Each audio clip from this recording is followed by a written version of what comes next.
राधे राधे दोस्तों, हमारे चैनल अलका सिंह में आपका स्वागत है।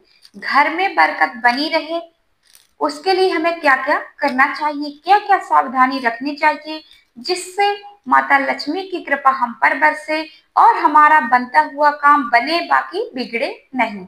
हम आज आपके लिए कुछ ऐसी टिप्स, कुछ ऐसी बातें लेकर आई हूँ जिसे ध्यान में रखकर आपके घर में बरकत बनी रहेगी और माता लक्ष्मी की कृपा आप पर बरसेगी। तो अगर आप इन बातों का, इन छोटी छोटी चीजों का ध्यान रखते हैं तो आपके घर में कभी भी धन धान्य की कमी नहीं होगी और शिव का, माता रानी का आशीर्वाद आप पर बना रहेगा। आपके जो भी काम बनते नहीं बिगड़ते हैं, वह कौन से छोटे छोटे नियम हैं जिनको आप करके अपने घर में सुख समृद्धि एवं धन की वर्षा माता लक्ष्मी से करवा सकते हैं। तो यदि आप जानना चाहते हैं कि वह कौन से नियम हैं, कौन सी छोटी छोटी बातें हैं जिसका ध्यान रखकर हम अपने घर में सुख समृद्धि बनाए रख सकते हैं, तो वीडियो में लास्ट तक बने रहिए। आज हम आपको केवल 4 चीज बताएंगे जिससे आपके घर में माता लक्ष्मी की हमेशा कृपा बनी रहेगी और धन की कमी कभी नहीं होगी। तो अगर आप इन 4 चीजों का ध्यान रखते हैं तो माता लक्ष्मी स्वयं आपके घर आएंगी और धन धान्य की वर्षा करेगी। तो वीडियो में लास्ट तक बने रहिए और जान लीजिए कि कौन सी ऐसी बातें हैं जिनका आप ध्यान। तो पहला नियम है, पहली बात है जिसका हमें ध्यान रखना है।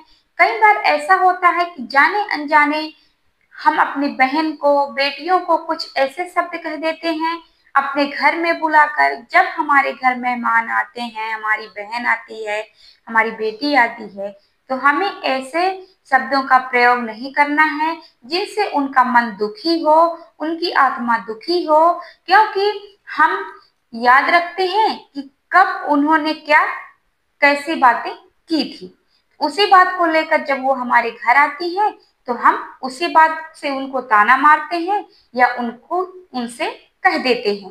तो हमें कभी भी ये गलती नहीं कहना है, नहीं करनी है ये गलती कि कभी भी उनका आपके घर में दिल नहीं दुखे। जो बात हो गई, बीत गई, उस पर मिट्टी डालिए, उसको भूल जाइए, हो गया सो हो गया।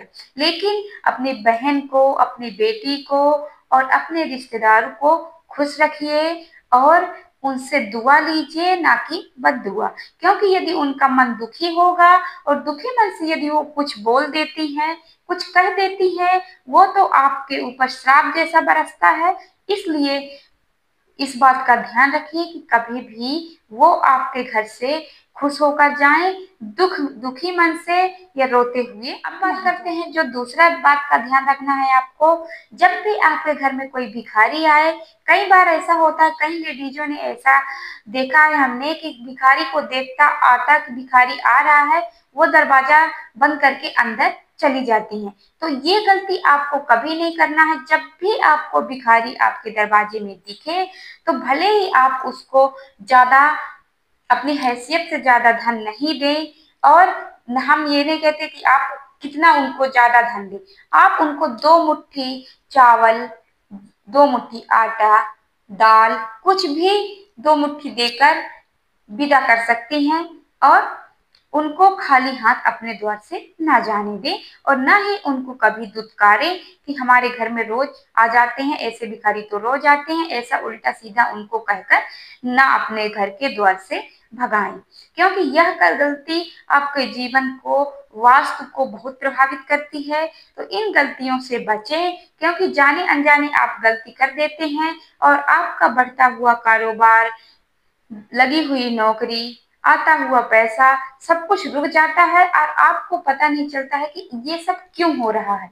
फिर आप सोचते रह जाते हैं कि ऐसा क्या हुआ होगा जिसकी वजह से ऐसा हो रहा है।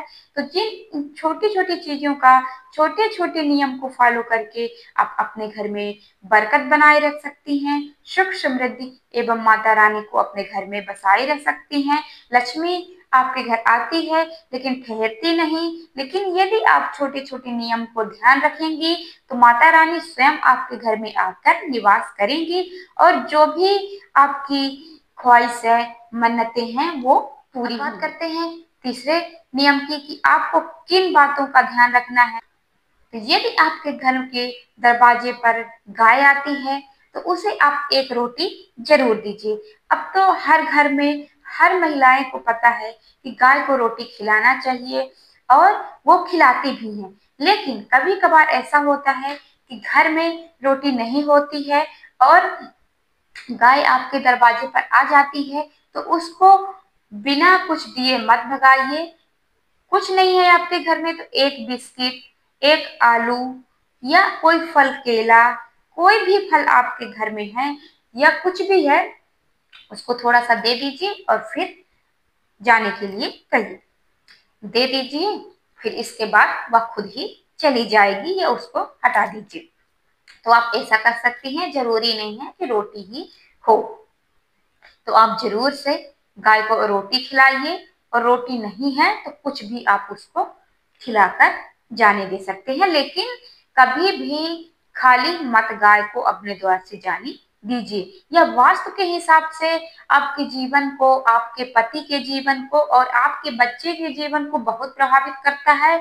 और जाने अनजाने यदि आप ये गलती करती हैं तो आज ही बंद कर दीजिए, क्योंकि यदि आप ऐसा करेंगे तो आपके घर में बरकत कभी भी नहीं। हम बात करते हैं चौथा, जो आपको ध्यान रखनी है कि कभी भी आपको गुस्से में खाना नहीं बनाना है, क्योंकि खाना एक ऐसा जीवन है हमारे लिए जो जिसके बिना हम जीवित नहीं रह सकते। एक दिन हम व्रत रख लेंगे, 2 दिन रख लेंगे, 3 दिन रख लेंगे, लेकिन इसके बाद हमें खाना खाना ही पड़ेगा। अगर वही खाने को आप बनाती हैं गुस्से से तो वो अच्छा भी नहीं बनेगा, खराब भी होता है। और जितने भी लोग उस खाने को खाते हैं तो उनके दिमाग में वह निगेटिव एनर्जी पैदा करता है। तो जब भी आप खाना बनाएं तो भले आप कितने भी गुस्से में हो, तो पहले आप अपने आप को रिलैक्स करिए 2 मिनट। यदि आप खड़े होकर लंबी सांस 2 मिनट तक लेकर आराम से बैठते हैं, बैठ बैठ लीजिए आप 2 मिनट, या कुछ भी आपको, जो भी आपका मन जहाँ भी शांति दे वहां 2 मिनट के लिए चले जाइए। जब आपका मन एकदम शांत हो जाए तब आप आइए और माँ अन्नपूर्णा से प्रार्थना करिए, हे माँ, मैं आपसे प्रार्थना करती हूँ कि हमारे घर में आपकी कृपा बनी रहे। और फिर आप यदि ये 2 अक्षर, 2 शब्द बोलकर खाना तैयार करती हैं खुशी मन से, तो देखिएगा वही खाना खाने से आपके बच्चों का स्वास्थ्य बहुत अच्छा रहेगा और आपके पति का मानसिक विकास होगा और वो दिन दोगुनी और रात तरक्की करेंगे। तो आप जरूर से, ये छोटे छोटे नियम है जो हम आपके लिए लेकर आए हैं, तो जरूर से करिएगा। और यदि आपको वीडियो हमारा पसंद आ रहा हो तो प्लीज वीडियो को एक लाइक और चैनल को सब्सक्राइब कर लीजिएगा। और यदि आपने हमारे चैनल को पहले से सब्सक्राइब करके रखा है, पहले से आप हमें देख रहे हैं, तो तहे दिल से आपका धन्यवाद करती हूँ। अब चलते हैं अगले नेक्स्ट पॉइंट की तरफ, कि आपको एक और पॉइंट है जिसका आपको विशेष ध्यान रखना है। कभी भी महिलाओं को देर से नहीं उठना चाहिए। कई बार ऐसा होता है कि यदि आपके पति बिजनेस कर रहे हैं या कहीं जॉब कर रहे हैं, तो जिस दिन छुट्टी होती है उस दिन आपका देर से उठना होता है। तो कभी भी आप 5वें पॉइंट की बात करते हैं या 5वें नियम की बात करते हैं जो आपको बहुत जरूरी है, कभी भी महिलाएं घर की लक्ष्मी देर से नहीं उठना चाहिए, क्योंकि यदि वो घर की लक्ष्मी ही देर से उठती है तो ना ही घर के सारे काम सही समय होते हैं और ना ही कुछ टाइम पर होता है।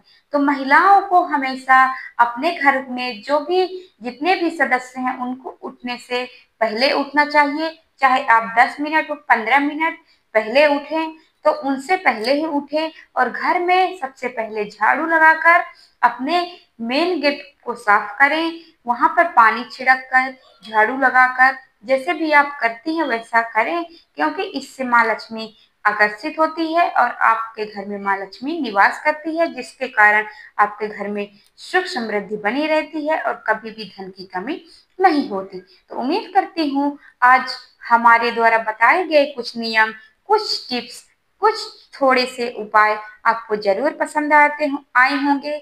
और यदि आपको ये वीडियो पसंद आया है तो यदि आप इन छोटे छोटे नियम को फॉलो करेंगी तो आपके जीवन में बहुत भी प्रभाव पड़ेगा। और अगर इन नियमों को आप पालन नहीं करती हैं, जाने अनजाने ये गलतियां करती हैं, तो आपका पति कितना भी तरक्की कर ले, कितना भी पैसे कमा ले, लेकिन आपके घर में बरकत नहीं होगी, कभी भी आपके घर का विकास नहीं होगा। तो यदि आप चाहते हैं कि आपके घर में सुख समृद्धि और माता रानी की कृपा बनी रहे, तो छोटी छोटी बातों का जरूर ध्यान रखिएगा। और मिलते हैं एक नए वीडियो में नई जानकारी के साथ। तो वीडियो कैसा लगा आपको? यदि वीडियो हमारा पसंद आया हो, हमारे द्वारा दी गई जानकारी आपको अच्छी लगी हो और ऐसे ही जानकारी भरी वीडियो देखना चाहते हैं, तो प्लीज हमारे वीडियो को एक लाइक और चैनल को सब्सक्राइब करिएगा। और यदि आपने पहले से चैनल को सब्सक्राइब करके रखा है, तो तहे दिल से आपका धन्यवाद करती हूँ। और हाँ दोस्तों, यदि आपको लगता है कि ये टिप्स जो हमने आपको बताया है, तो आपके फ्रेंड सर्कल में किसी को आवश्यकता है, आप किसी के चाहते हैं किसी को कि हाँ इसके घर में भी बरकत हो, आपकी फैमिली में भी यदि आप चाहते हैं कि इसके घर में सुख समृद्धि एवं धन की वर्षा हो, तो उसके साथ ये वीडियो शेयर करिएगा, ताकि वो भी जाने अनजाने इन छोटी छोटी गलतियों को ना करे, ताकि उसके घर में भी माता लक्ष्मी निवास करे। मिलते हैं नए वीडियो में, तब तक के लिए राधे राधे दोस्तों, और श्री शिवाय नमस्तुभ्यम।